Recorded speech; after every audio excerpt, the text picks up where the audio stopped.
je strašné. Dvakrát do týždňa máme 6 hodín a jedenkrát 5 hodín. Wi-Fi je obmedzenú po celej škole, všetci sme to ako jedna veľká šťastná rodina. Hravá forma štúdia, ochotní profesori, nemusíme sa prezúvať, máme tu veľa výletov, perfektné praxe, učíme sa rozmýšľať, nie žiadne poučky. Počítače na chodbách, dlhší trh raz do roka, zumba maratón a ešte k tomu volejbalové zápasy učitelia versus žiaci.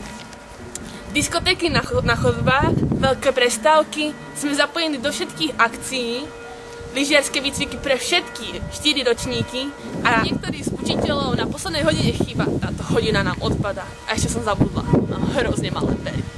Pramenitá voda, ktorá pomáha vidieť život z lepšej stránky. Zlatá studňa.